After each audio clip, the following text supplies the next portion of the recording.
जय माँ ब्रह्मचारिणी, ब्रह्मा को दिया ज्ञान। नवरात्रि के दूसरे दिन सारे करते ध्यान। शिव को पाने के लिए किया है तप भारी। ओम नमः शिवाय जप कर शिव की बनी वो प्यारी। या देवी सर्वभूतेषु ब्रह्मचारी रूपेण संस्थिता। नमस्तस्यै नमस्तस्यै नमस्तस्यै नमो नमः। प्रिय भक्तजनों, आज चैत्र नवरात्रि का दूसरा दिन है और आज चैत्र मास के शुक्ल पक्ष की द्वितीया तिथि है। आज के दिन माता ब्रह्मचारिणी की व्रत कथा का श्रवण करने से लंबी आयु का आशीर्वाद प्राप्त होता है, सभी प्रकार के सुख प्राप्त होते हैं और व्यक्ति को सभी कार्यों में सफलता मिलती है। प्रिय भक्तजनों, अब आप सुनेंगे माँ ब्रह्मचारिणी की बड़ी ही दुर्लभ कथा। आप इस कथा को बड़ी ही श्रद्धा और प्रसन्न चित्त मन से सुनिएगा।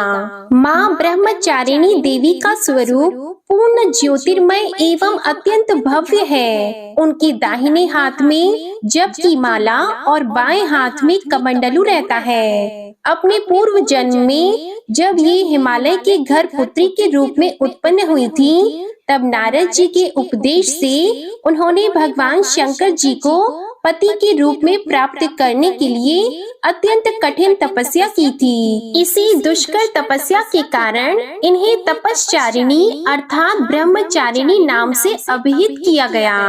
1000 वर्ष उन्होंने केवल फल मूल खाकर व्यतीत किए और 100 वर्षों तक केवल शाक पर निर्वाह किया था।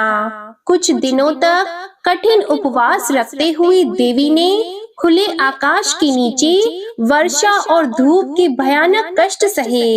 इस कठिन तपस्या के बाद 3000 वर्षों तक केवल जमीन पर टूटकर गिरे हुए बेल पत्रों को खाकर वे भगवान शिव की आराधना करती रहीं। इसके बाद उन्होंने सूखे बेल पत्रों को भी खाना छोड़ दिया और कई हजार वर्षों तक वे निर्जल और निराहार तपस्या करती रहीं। पत्तों को भी खाना छोड़ देने के कारण उनका एक नाम अर्पणा भी पड़ गया। कई हजार वर्षों की इस कठिन तपस्या के कारण ब्रह्मचारिणी देवी का शरीर एकदम क्षीण हो गया। उनकी यह दशा देखकर उनकी माता मैना अत्यंत दुखी हुई और उन्होंने उन्हें इस कठिन तपस्या से विरक्त करने के लिए आवाज दी, ओ माँ। तब से देवी ब्रह्मचारिणी का एक नाम उमा भी पड़ गया। उनकी इस तपस्या से तीनों लोकों में हाहाकार मच गया।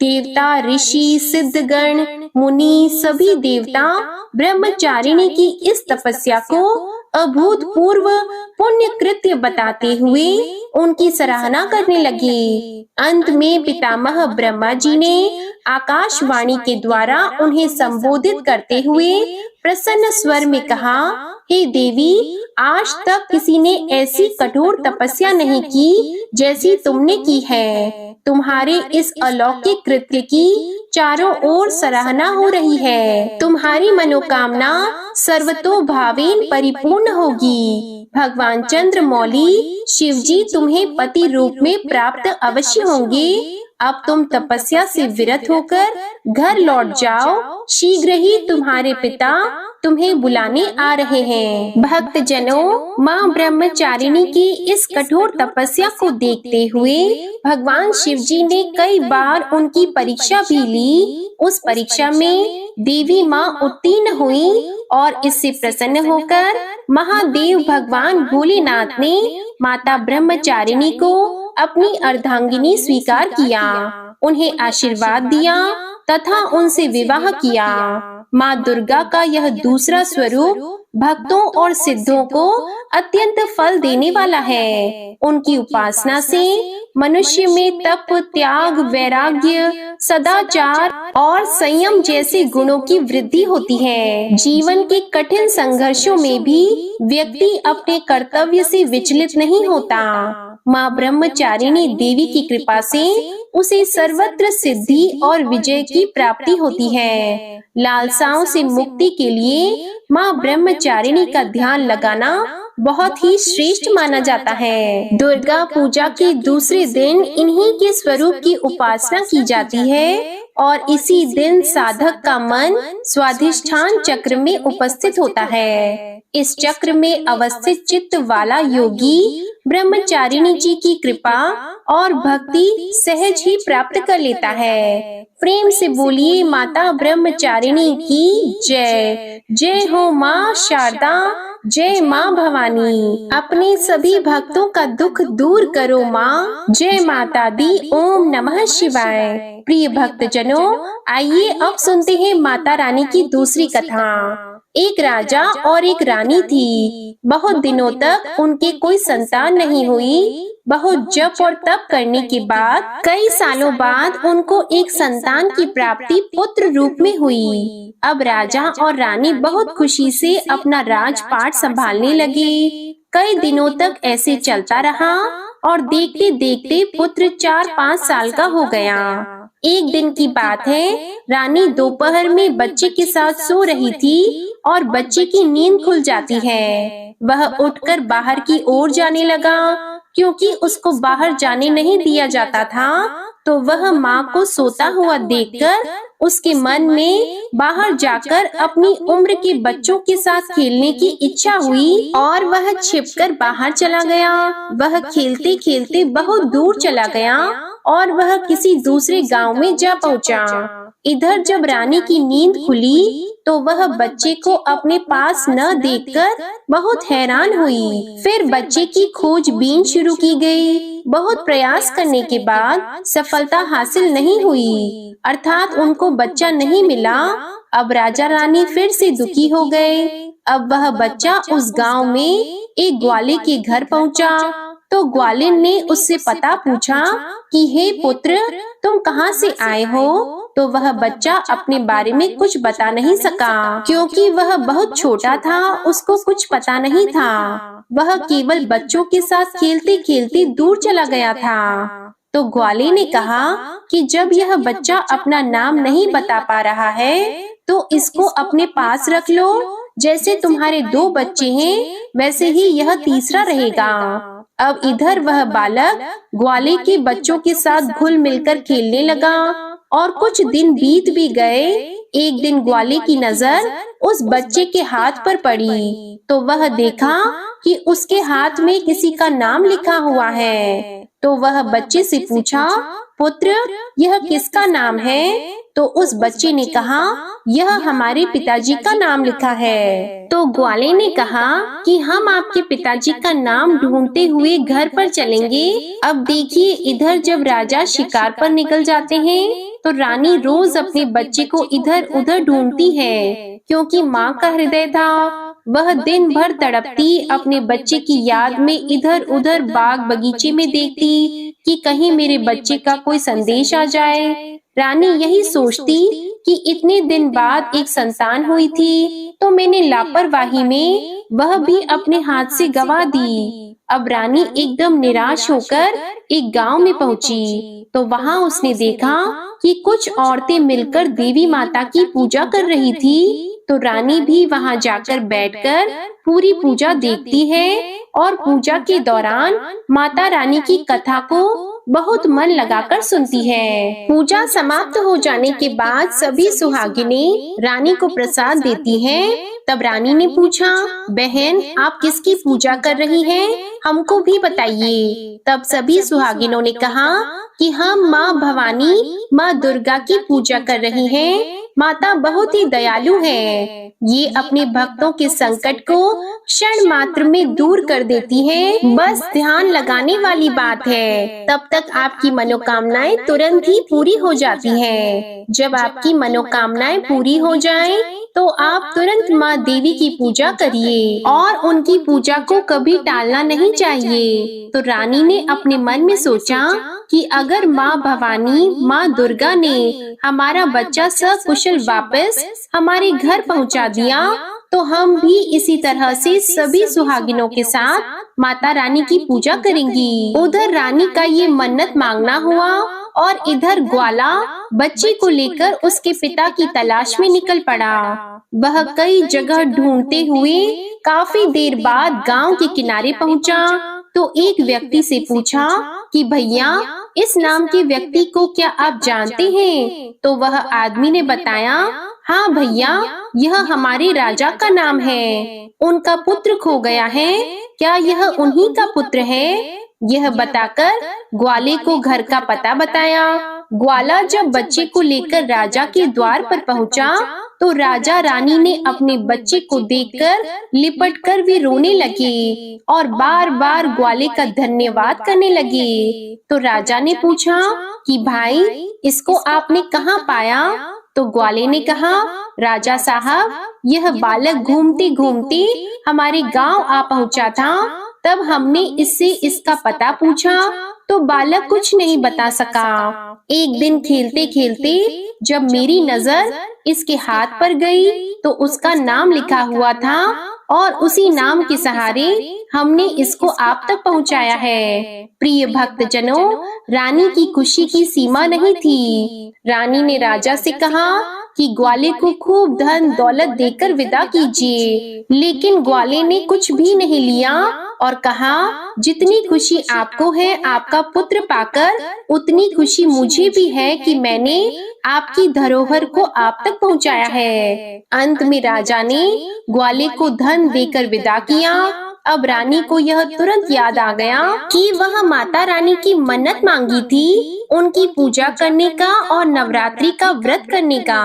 तो रानी ने राजा से कहा, हमने माँ दुर्गा का मन्नत मांगा है, हमें नवरात्रि का व्रत करना है। हम नवरात्रि का व्रत करेंगे और नगर के कुछ स्त्रियों को निमंत्रण दीजिए और तुरंत माँ भवानी की पूजा कीजिए। रानी ने तुरंत माता की पूजा करने वाली सारी सामग्री इकट्ठा करवाई। माता रानी की पूजा की सारी व्यवस्था की गई। सभी सुहागिनों ने मिलकर माता रानी की विधिवत पूजा की और माँ भवानी दुर्गा माता का गीत गाया। जिन सुहागिनों को माता रानी की कथा आती थी, उन्होंने माता रानी की कथा सुनाई और फिर अंत में सभी सुहागिनों ने मिलकर माता रानी की आरती की और उनसे प्रार्थना की कि हे माँ, जिस तरह आपने हमारे संकट को दूर किया है, ऐसे ही जो आपको याद करें, आप उनके भी संकट को तुरंत दूर करना।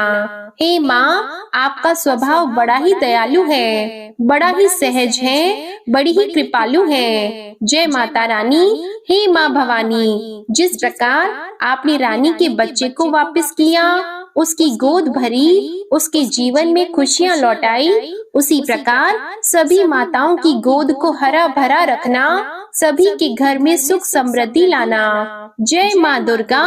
ओम नमः शिवाय। प्रिय भक्तजनों, आइए अब सुनते हैं माँ तारा रानी की कथा। एक समय की बात है, माँ भगवती को मानने वालों में से एक राजा स्पर्श भी थे। वो दिन रात उनकी पूजा अर्चना में लीन रहते थे। राजा को किसी चीज की कोई कमी नहीं थी, बस उन्हें बच्चे की ख्वाहिश थी। सालों से बच्चा नहीं होने के कारण राजा कुछ निराश रहा करते थे। एक दिन राजा की भक्ति से खुश होकर माँ भगवती ने सपने में आकर उसे 2 बेटी होने का वरदान दिया। आशीर्वाद मिलने के कुछ समय बाद राजा के घर एक बेटी पैदा हुई। बेटी पैदा होने की खुशी में राजा ने सबको दावत दी और बेटी की कुंडली बनवाने के लिए पंडितों को बुलवाया। सबने राजा से एक ही बात कही कि यह साक्षात देवी का रूप है, जहाँ भी इसके कदम पड़ेंगे वहाँ खुशियाँ ही खुशियाँ होंगी। यह भगवती देवी की भक्त होगी। इतना सब कहकर पंडितों ने लड़की का नाम तारा रख दिया। कुछ समय के बाद मंगलवार के दिन राजा के घर एक और बेटी पैदा हुई। ज्योतिषियों ने उसकी भी कुंडली बनाई और उदास हो गए। राजा ने जब उनकी उदासी का कारण पूछा तो ज्योतिषियों ने बताया कि ये लड़की आपके जीवन में खूब सारा दुख लेकर आएगी। राजा ने ज्योतिषों से पूछा कि आखिर मैंने ऐसे कौन से खराब कर्म किए थे कि इसने मेरे घर जन्म लिया है। ज्योतिषियों ने बताया कि आपकी दोनों बेटियां राजा इंद्र की अप्सराएं हुआ करती थी। इनमें से बड़ी बहन का नाम तारा और छोटी का नाम रुकमन था। एक दिन ये दोनों मिलकर धरती की सैर करने के लिए गए। दोनों ने ही वहां पहुंचकर एकादशी के दिन का व्रत रखा। तारा ने अपनी छोटी बहन से कहा कि आज एकादशी का व्रत है, इसलिए बाजार जाकर कुछ ताजे फल ले आओ, लेकिन वहाँ कुछ मत खाना। रुकमन बाजार फल लेने के लिए चली गई। वहाँ उसे मछली के पकौड़े दिखे। उसने झट से उन्हें खा लिया और अपनी दीदी के लिए कुछ फल ले लिए। रुकमन से तारा ने पूछा कि तुम अपने लिए फल क्यों नहीं लाई? तो उसने जवाब दिया कि वो मछली के पकौड़े खाकर आई है। तारा ने गुस्से में कहा कि तुम पापिन हो, एकादशी के दिन तुमने मछली खा ली। ऐसे खराब कर्म के लिए मैं तुम्हें छिपकली बनने का श्राप देती हूँ। अब उसी जंगल में तारा की बहन छिपकली बनकर रहने लगी। वहाँ एक जाने माने ऋषि गुरु गोरख भी अपने कुछ शिष्यों के साथ रहते थे। उनके शिष्यों में से एक बहुत ही घमंडी था। अपने घमंड के चलते वो शिष्य कमंडलों में पानी भरकर एकांत में बैठकर तपस्या करने लगा। तभी एक प्यासी गाय वहां आ गई। उसने सीधे अपना मुंह उस कमंडलों में डाला और पानी पी लिया। पानी पीने के बाद जैसे ही गाय अपना मुंह बाहर को निकालने लगी तो कमंडल नीचे गिर गया और ऋषि का ध्यान भंग हो गया। ऋषि ने देखा कि गाय पानी पी गई है। अब गुस्से में ऋषि ने गाय को एक चिमटे से बुरी तरह घायल कर दिया। इस बात की जानकारी जब गुरु गोरख को पड़ी तो वे तुरंत गाय को देखने के लिए गए। जैसे ही उन्होंने गाय की हालत देखी, वैसे ही अपने उस घमंडी शिष्य को आश्रम से बाहर निकाल दिया। कुछ दिनों के बाद गौ माता पर किए गए उस अत्याचार से होने वाले पाप को कम करने के लिए उन्होंने एक यज्ञ करवाया। इस यज्ञ के बारे में गाय को चिमटे से मारने वाले घमंडी शिष्य को भी पता चला। वो सीधे पक्षी का रूप धारण करके यज्ञ स्थल पर गया और भोजन में अपनी चोंच से मरा हुआ सांप डाल दिया। किसी को इस बात की खबर नहीं हुई। यह सब होते हुए तारा से श्राप मिलने वाली छिपकली रुकमन देख रही थी। उसके मन में हुआ कि इसे खाकर सारे लोग मर जाएंगे। सबकी जान बचाने के लिए छिपकली बनी रुकमन सभी लोगों के सामने भोजन पर गिर गई। लोगों ने छिपकली को खूब कोसा और बर्तन को खाली करने लगे। उसी वक्त भंडारा करने वालों को खाने में मरा हुआ सांप भी दिखा। तब कहीं जाकर सबको समझ आया कि छिपकली सबकी जान बचाने के लिए जानबूझकर भोजन में गिरी थी। एक छिपकली होने के बावजूद भी इतने अच्छे विचार होने की वजह से यज्ञ में मौजूद सारे महत्वपूर्ण लोगों ने कहा कि हमें इस छिपकली की मुक्ति के लिए प्रार्थना करनी चाहिए। पंडित ने आगे बताया कि सबकी प्रार्थना से ही वो छिपकली तीसरे जन्म में आप जैसे प्रतापी राजा के घर बेटी के रूप में पैदा हुई है। वहीं तारा ने दूसरा जन्म तारामती के रूप में लिया और अयोध्या के राजा हरिश्चंद्र से शादी की। इतनी सब बातें कहने के बाद पंडितों ने राजा स्पर्श को रुकमन को मारने की सलाह दी। इस बात पर राजा बोले, मैं किसी बेटी को कैसे मार सकता हूँ? ऐसा करना पाप होगा। फिर ज्योतिषियों ने कहा कि एक संदूक में सोना चांदी लगवाकर उसके अंदर लड़की को रख देना और संदूक को पानी में बहा देना। उसमें लगा हुआ सोना चांदी देखकर लोग नदी से संदूक जरूर निकालेंगे और लड़की की जान बच जाएगी। राजा ने ज्योतिषों के बताए अनुसार वैसा ही किया। नदी में सोना चांदी जड़ा हुआ संदूक देखकर काशी के पास ही एक भील ने उसे बाहर निकाल लिया। उसके कोई बच्चे नहीं थे, इसलिए उसने संदूक के अंदर की लड़की को पालने का फैसला लिया। उस भील और उसकी पत्नी ने खूब प्यार से उसे पाला और रुक को उसका नाम रख दिया। बड़ी होते ही दोनों ने रुक्को की शादी करवा दी। रुक्को की सासू माँ तारामती और राजा हरिश्चंद्र के महल में साफ सफाई करने का काम किया करती थी। कुछ दिनों के बाद रुक्को की सासू माँ बीमार हो गई। उनकी जगह रुक्को वहाँ काम करने लगी। तारामती ने उसे देखा और पुराने जन्म के पुण्य के कारण पहचान लिया और उसे कहा कि तुम मेरे साथ बैठ जाओ। तो रुक्को ने कहा कि मैं तो भील हूँ, इसलिए आपके पास नहीं बैठ सकती। तब तारामती ने उसे बताया कि तुम पूर्व जन्म में मेरी ही बहन थी। तुमने एकादशी के व्रत के दिन मछली खा ली थी और मैंने तुम्हें दंड देते हुए छिपकली बना दिया।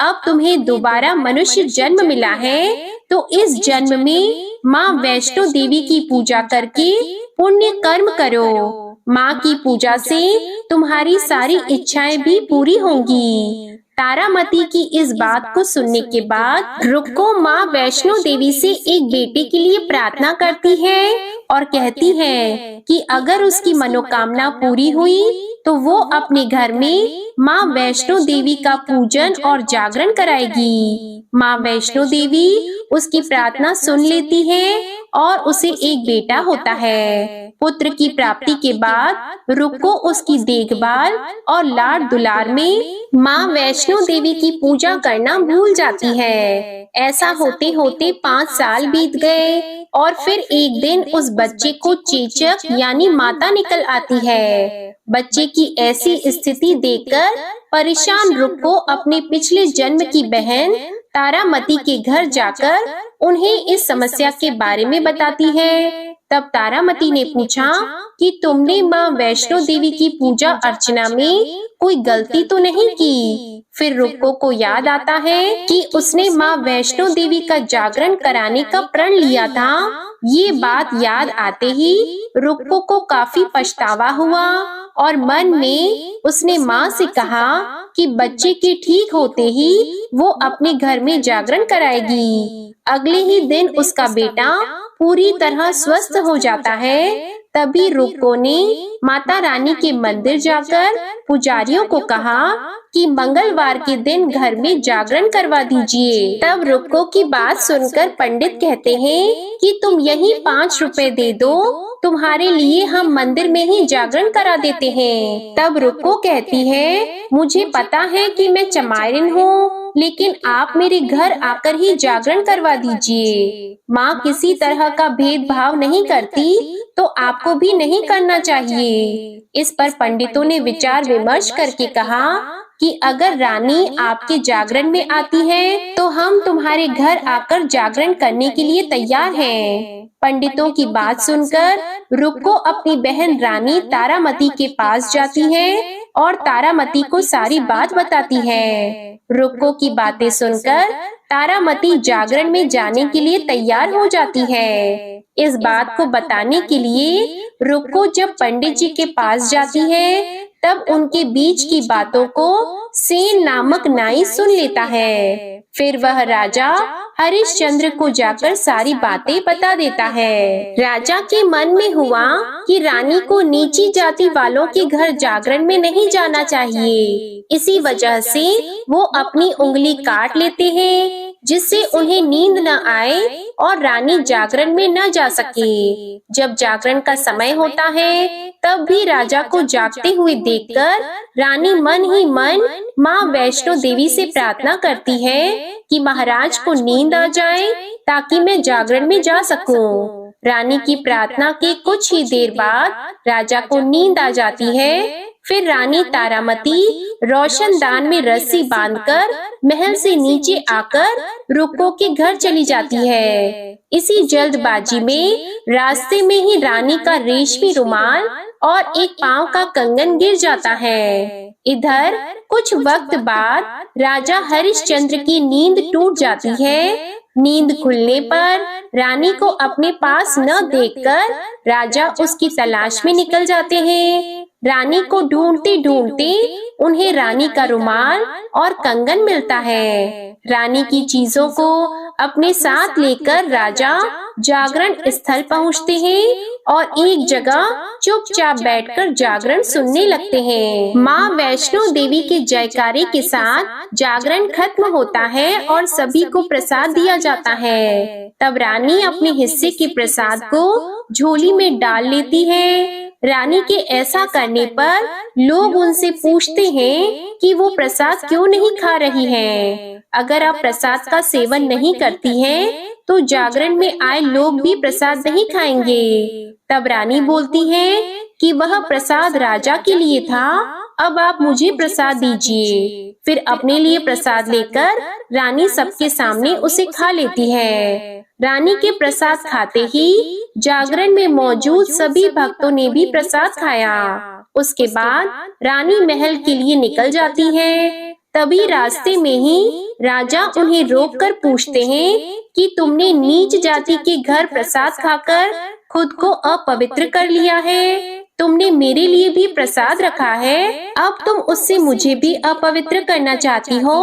अब मैं तुम्हें अपने महल नहीं लेकर जा सकता। यह बोलते हुए जब राजा रानी की झोली को देखता है, तब उन्हें प्रसाद की जगह गुलाब, चंपा जैसे अनेक फूल और कच्चे चावल और सुपारियां नजर आती हैं। इस चमत्कार को देखकर राजा हैरान हो जाते हैं। फिर राजा चुपचाप रानी को अपने साथ लेकर महल पहुंचते हैं। वहां रानी बिना माचिस के ही माता रानी के सामने दीप जलाकर राजा हरिश्चंद्र को और हैरान कर देती है। फिर रानी बोलती है कि माता के दर्शन करने के लिए बहुत बड़ा त्याग करना पड़ता है। इसके लिए आपको अपने बेटे रोहिताश्व की बलि देनी होगी, तभी माँ दुर्गा आपको साक्षात दर्शन देगी। यह सुनकर राजा के मन में माँ के दर्शन की इच्छा होने लगी, जिसके लिए राजा अपने पुत्र की बलि देते हैं।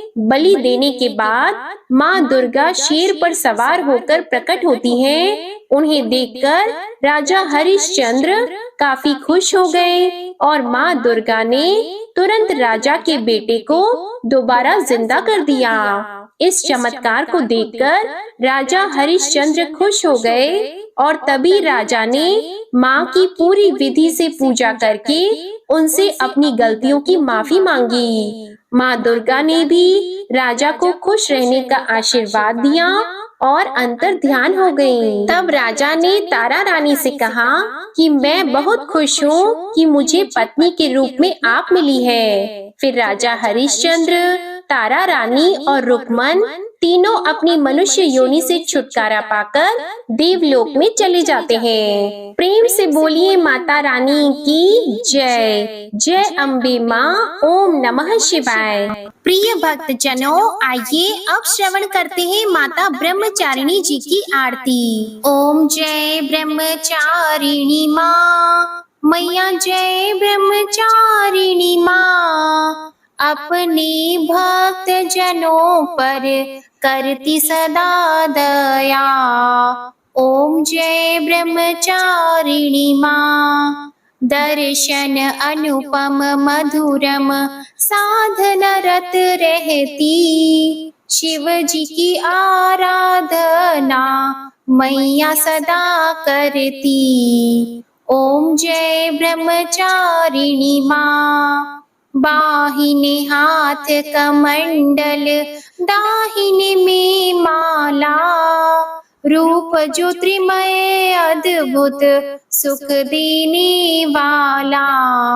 ओम जय ब्रह्मचारिणी माँ। देव ऋषि मुनि साधु गुण माँ के गाते। शक्ति स्वरूपा मैया सब कुछ तुझको ध्याते।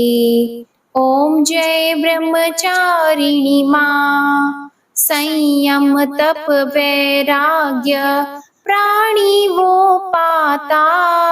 ब्रह्मचारिणी मैया को निश दिन जो ध्याता। ओम जय ब्रह्मचारिणी माँ। नव दुर्गाओं में मैया दूजा तुम्हारा स्वरूप। श्वेत वस्त्र धारिणी माँ ज्योतिर्मय तेरा रूप। ओम जय ब्रह्मचारिणी माँ। दूजे नवरात्रे मैया जो तेरा व्रत धरे, करके दया जग जननी तू उसको तारे। ओम जय ब्रह्मचारिणी माँ। शिव प्रिय शिवा ब्रह्माणी हम पे दया करियो। बालक है तेरे ही दया दृष्टि रखियो। ओम जय ब्रह्मचारिणी माँ। शरण तिहारी आए ब्रह्माणी माता, करुणा हम पे दिखाओ शुभ फल की दाता। ओम जय ब्रह्मचारिणी माँ। माँ ब्रह्मचारिणी की आरती जो कोई नर गावे, कहत शिवानंद स्वामी मन वांछित फल पावे। ओम जय ब्रह्मचारिणी माँ। क्षमा याचना। हे परमेश्वरी, मेरे द्वारा रात दिन सहस्त्रों अपराध होते रहते हैं। अपनी भक्त समझकर मेरे उन अपराधों को आप कृपा पूर्वक क्षमा करो। हे परमेश्वरी, मैं आह्वान करना नहीं जानती, विसर्जन करना नहीं जानती तथा पूजन करने का ढंग भी नहीं जानती। मुझे क्षमा करो। हे देवी, हे सुरेश्वरी, मैंने जो मंत्रहीन, क्रियाहीन और भक्तिहीन पूजन किया है वह सब आपकी कृपा से पूर्ण हो। सैकड़ों अपराध करके भी जो आपकी शरण में जय जगदम्बे कहकर पुकारता है उसे वह गति प्राप्त होती है जो ब्रह्म आदि देवताओं के लिए भी सुलभ नहीं है। हे जगदम्बिके, मैं अपराधी हूँ किंतु आपकी शरण में आई हूँ। इस समय दया की पात्र हूँ। आप जैसा चाहो करो। देवी परमेश्वरी, अज्ञान से, भूल से अथवा बुद्धि भ्रम होने के कारण मैंने जो कुछ भी कम या अधिक कर दिया हो वह सब क्षमा करो और प्रसन्न हो। हे सच्चिदानंद स्वरूपा परमेश्वरी, हे जगन्माता कामेश्वरी, आप प्रेम पूर्वक मेरी यह पूजा स्वीकार करो और मुझ पर प्रसन्न रहो। देवी सुरेश्वरी, आप गोपनीय से भी गोपनीय वस्तुओं की रक्षा करने वाली हो। मेरी पूजा को ग्रहण करो और आपकी कृपा से मुझे सिद्धि की प्राप्ति हो। प्रेम से बोलिए माँ ब्रह्मचारिणी जी की जय। जय जगदम्बा मैया की। प्रिय भक्त जनों, आज की कथा पसंद आई हो तो इस वीडियो को लाइक कीजिएगा, शेयर कीजिएगा, चैनल को सब्सक्राइब करके बेल आइकन प्रेस कीजिएगा और कमेंट में ब्रह्मचारिणी माता जी की जय जरूर लिखिएगा। इसी के साथ आप हमारे चैनल पर दुर्गा सप्तशती पाठ के सभी अध्याय जरूर सुनिएगा। जय माता दी।